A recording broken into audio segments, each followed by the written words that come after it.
Hey there, agents. In case you haven't felt it, things are changing even more. Yes, I know that you have seen the fire and brimstone that is coming down from the news and online, of course, in social media. Rates are up, buyers aren't buying, everything is a competition, and oh my gosh, we're actually having to communicate with one another and counteroffer. I know, it's a crazy world. In this video, I'm going to give you guys some tips on how you can not only handle this, but thrive in a market that's changing. So stick close to the end because I have a big tip that is actually quite simple and can get you ahead of the game. So quick review, what's going on the last 7 days? Well, in our market here in Charlotte, the last 7 days, we've seen 1,100 homes hit the market. I believe it's 1,400 have had a price reduction, and 1,700 homes have sold. What does that mean? More homes sold than we have coming onto the market. That's right. So while homes are coming on, and yeah, some of them are price reducing, now we're getting more homes sold. What does all this mean? One, stop thinking about the mindset of the market the last 6 to 12 months. That's not where we are. We're not going back there for quite some time, if ever, in my real estate lifetime. So don't worry about it. What you need to focus on is pricing your listings correctly. 2, buyers are buying. That's right, 1,700 homes sold in the last 7 days. That means that went under contract 30 days ago. You know, when the fire and brimstone was starting, when they were saying 6.5% was crazy, 1,700 people bought a home. Don't let it scare you. The next thing to think about is make sure you're actually appropriately presenting the property. What does that mean? That means get the right photos, make sure the house is clean, and make sure you have the guts to tell your client, yes, this is the right price. No, we're not listing it higher. Yes, we do have to negotiate a little bit. When we come through as the expert, we succeed. So how do we battle this market? How do we get ahead?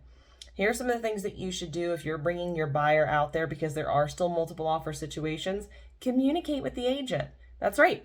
I, as a listing agent, like it when people communicate with me. Hey, I'm going to show this house.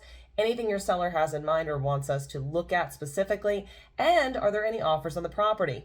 Always ask this, regardless of whether your client wants to offer, because it's going to open that line of communication. If you are a listing agent, guess what? It's now time for you to actually start working.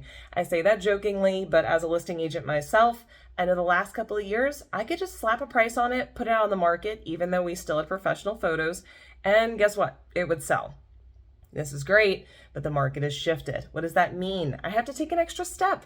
When people are scheduling a showing, I actually give the agent a phone call and I shoot him a text. Normally, I don't even answer the phone as much unless it's a client of mine because it's been blowing up. So make sure you follow it up with a text message. Hey, this is Kaila Lindsey. I see you're showing my home at 123 Main Street. The seller has said XYZ. This is what they're willing to do. They understand that there's a hole in the backyard that will be getting filled in, etc., etc. Anything you can do to help the buyer's agent better represent the property you are representing is going to be a win to your seller. In addition to that, it gives you the opportunity to then go back to your seller and tell them you have communicated with a buyer's agent that has a buyer interested in the home. All of this is going to say to your client, yes, I'm doing the work that needs to get done. Yes, I am finding people that are interested in your property. And yes, I will keep you updated. Communication is key. So how do you get ahead in this market? Well, here's my biggest tip of all. Communicate with your client. That's right. We've had some deals that were absolutely smooth sailing. That's right. We literally put the client under contract after seeing 2 homes. Nothing went wrong. We barely had to talk to them because everything went so smoothly. And at the end of the transaction, they were left with the taste in their mouth of, did you do anything? Were you actually productive? Were you being an agent that actually had to work hard to help me? Now, mind you, we've also had some that are challenging and we worked it on the back end and didn't have to involve the client. Guess what? They still felt the same way.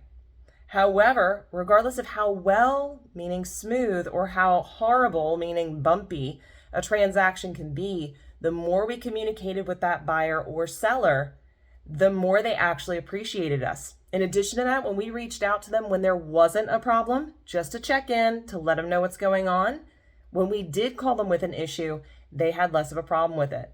How would you like it if every time someone called you and you saw their name pop up on your phone, you said, oh my gosh, not them, what's wrong? We don't want our clients to think that way. So if you can do anything for your business, it's improve the communication you're having with everyone as a part of the transaction. This is Kaila Lindsey with the True Lane Group. I wish you all luck in our current market. You will rock it. This is Kaila Lindsey with the True Lane Group. Talk to you soon.